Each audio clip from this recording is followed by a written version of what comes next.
In this video, we are going to study about pharmacodynamics. So pharmacodynamics has been derived from two words, that is pharmakon and dynamics. Pharmakon means drug and dynamic means power. The power of the drug. So pharmacodynamics is the study of drug effects. What drug effects are going to be produced in the body and how these drug actions or effects are going to be produced. That is pharmacodynamics. Now there are certain basic principles of drug actions. The drugs, they do not impart new functions. They only alter the ongoing functions. They alter the functions of the body. They will only alter the pace of the ongoing function. Except in case of gene therapy. In gene therapy, you can also produce a new function, but otherwise the drugs, they only alter the function. The basic types of drug actions can be, first is stimulation. That is the ongoing function that is stimulated, the enhancement in the pace of the function. For example, adrenaline.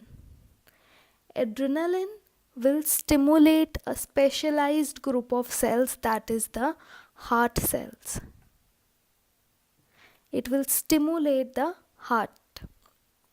So, stimulation is selective enhancement of the level of activity of specialized cells. Second basic drug action can be depression. Depression means decrease in the activity of specialized cells. For example, if adrenaline stimulates the heart, quinidine that depresses the heart. Or barbiturates, they have a depressant action on the central nervous system. Third is irritation. Irritation is a noxious action which can be produced in case of less specialized cells. For example, in epithelium or connective tissue. And if the action of the drug is strong and it has strong irritant action, that may cause inflammation or even necrosis of the area. The counter irritants or corrosives, they cause inflammation of the skin. Fourth is replacement.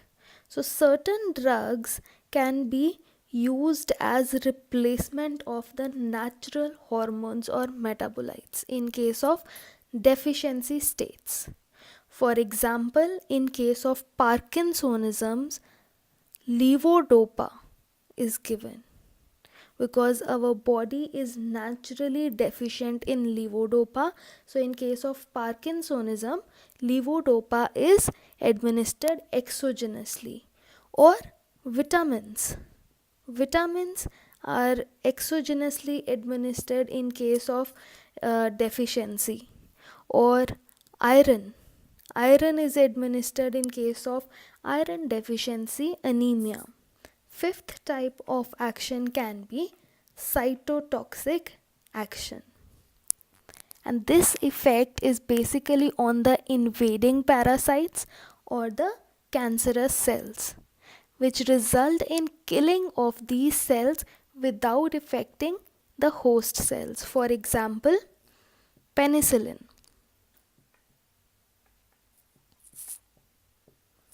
Or cyclophosphamide.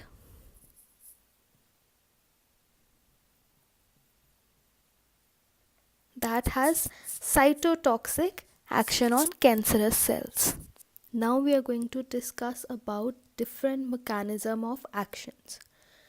Mechanism of actions means that by what mechanisms or how the drug is going to produce its effects inside the body. Now, I have enlisted different mechanisms through which the drug produces its effect. Let's discuss the first one, that is the physical action.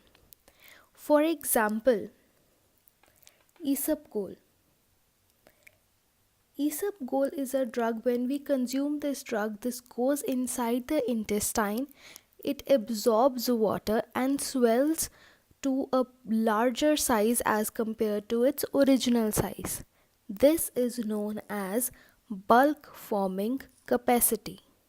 So this is changing its physical character, it is changing its size, which is known as bulk forming property, and thus it is producing laxative action.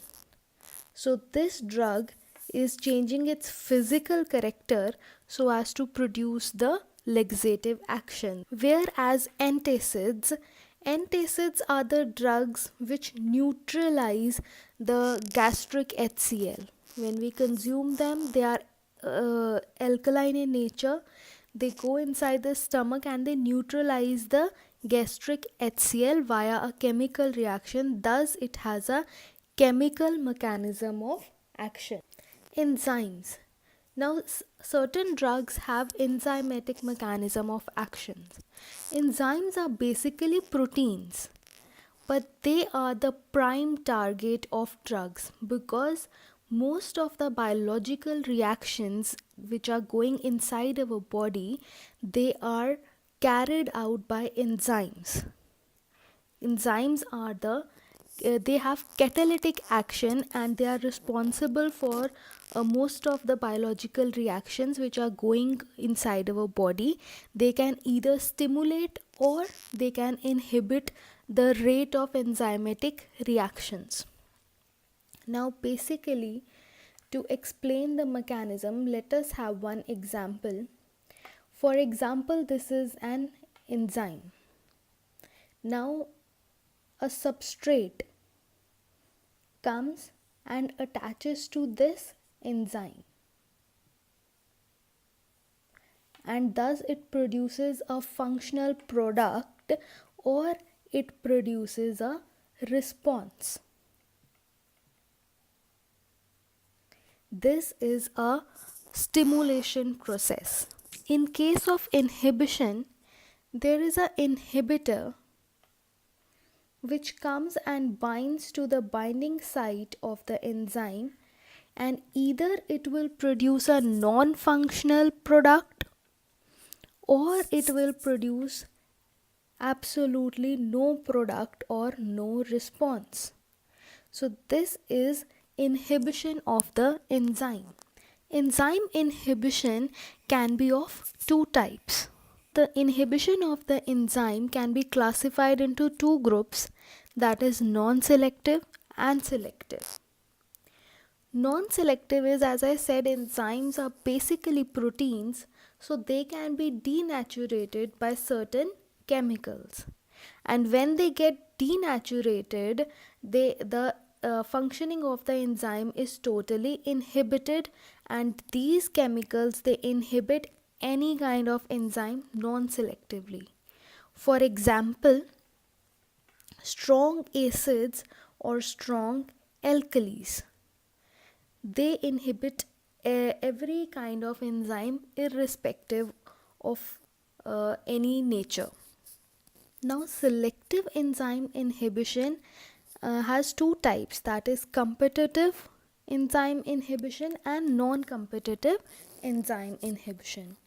In competitive enzyme inhibition, as the name suggests, that there is a competition, and this competition is between the substrate and the inhibitor because they are structurally similar. The example which I earlier discussed, that this enzyme has a binding site and the substrate and the inhibitor have somewhat the same binding structure. If this is the substrate, it can go and bind here.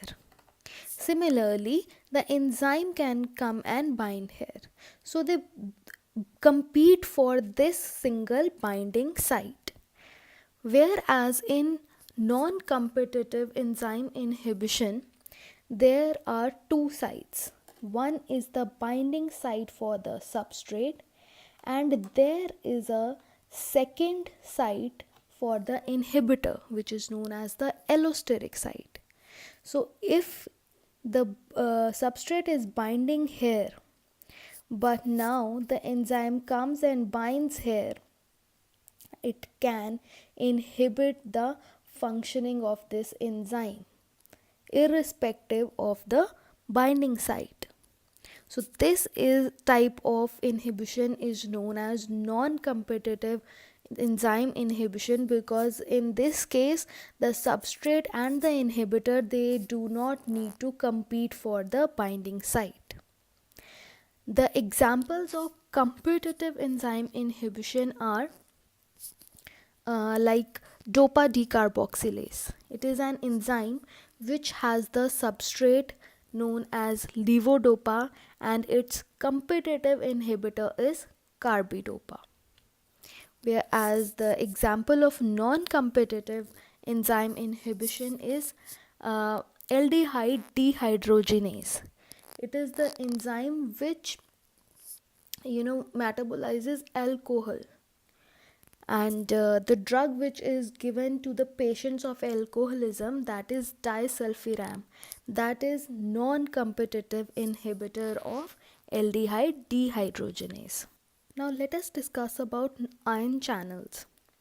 As the name suggests, these are basically the channels, that is the transport system, which is allowing the passage of selective ions through them.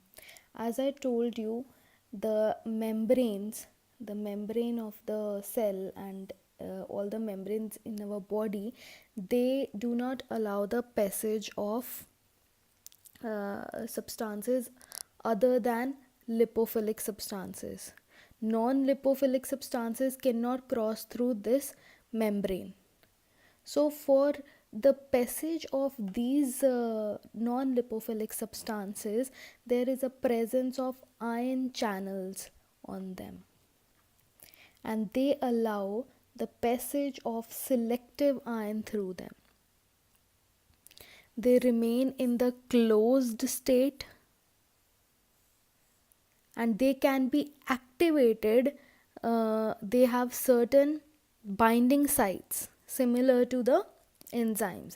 They have binding sites, and if they bind with the stimulator molecule, they will open, and if they bind with the inhibitor molecule, they will remain in the closed state. For example, quinidine.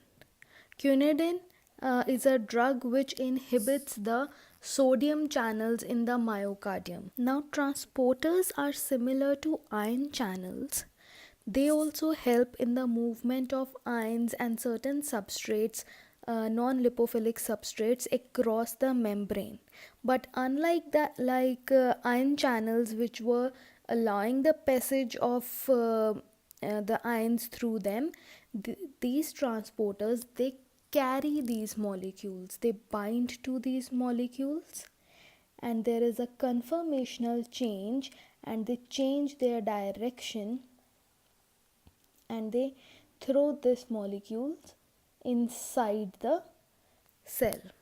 And this movement can be according to the concentration gradient, or they can also pump the substrate or the ion against the concentration gradient using ATP molecules or metabolic energy. Next is receptors. Receptors, these are basically macromolecules, or these are binding sites which are either located on the surface or inside the effector cell, and they help in the recognition of the signaling molecule or the drug. They help recognize the presence of the drug, and then they initiate a response. There are certain drug receptor interactions whenever the drug comes and it is recognized by the receptor, there are certain interactions between drug and the receptor. These are the drug receptor interactions. First among them is the agonist. Now, agonist is an agent which activates a receptor to produce an effect, and that effect is similar to that which is produced by the physiological signal molecule. Now, for example, this is a receptor, and this is the normal physiological molecule or the substrate, and it produces certain effect. For example, this substrate, it binds to the receptor, and the effect is rise in BP. Now, this agonist, it is somewhat similar in shape to the normal physiological substrate. It comes and binds to this receptor and produces the same biological response. So this is known as the agonist.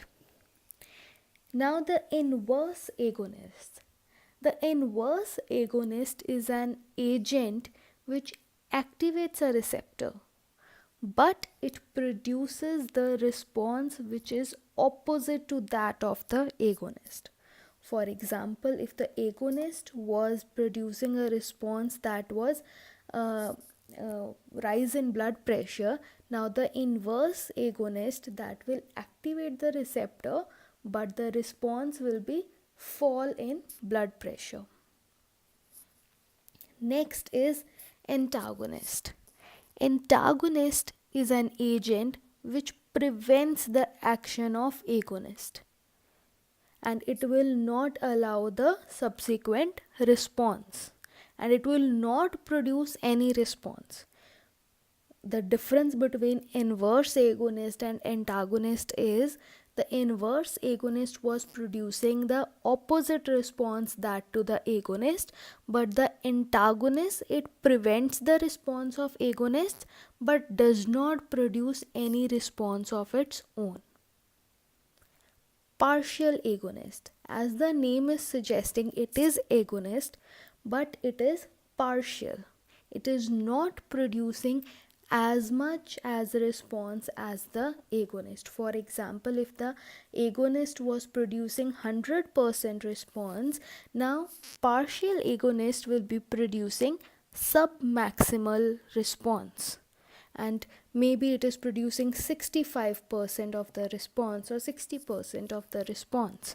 So it is giving a submaximal effect. Ligand is basically, it is a molecule which attaches selectively to a particular receptor.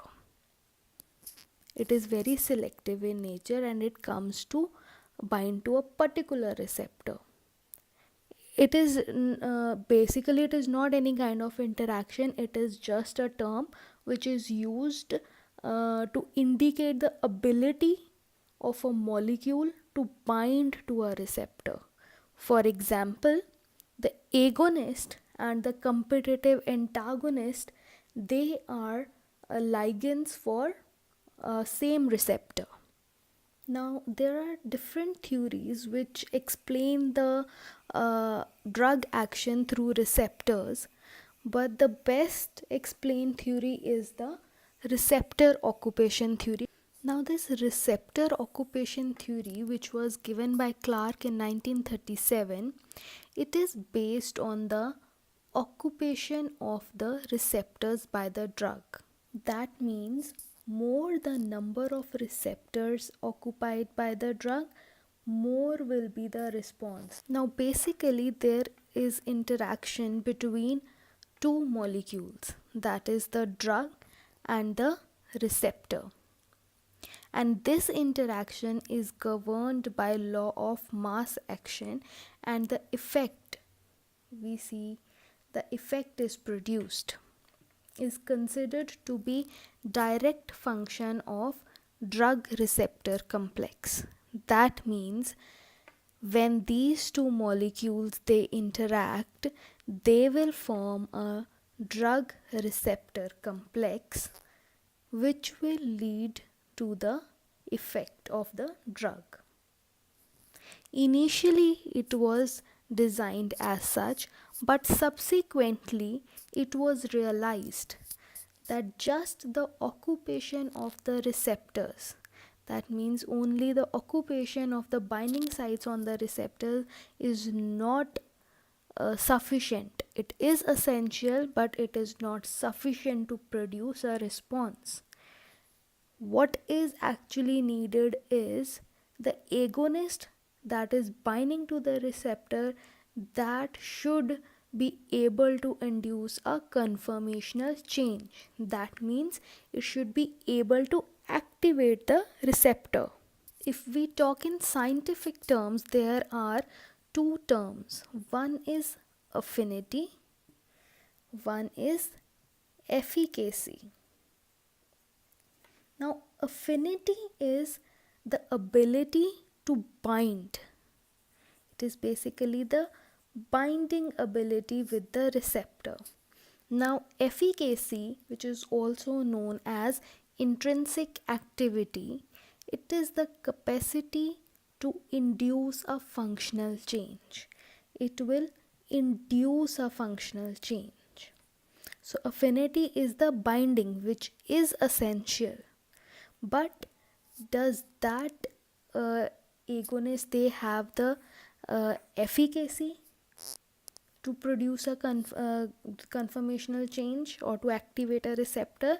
Therefore, the theory was modified that the drug, it will bind to the receptor and the drug receptor complex has to be formed. That means there should be affinity, but there is now a new term, that is strength of the stimulus. That is the efficacy or the intrinsic activity. Depending upon this strength, now the effect will be produced. At what pace, at what extent should be the effect, that depends upon the strength of this stimulus.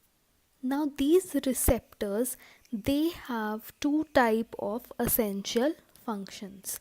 They have two types of functions. One is they are involved in the recognition of a specific ligand.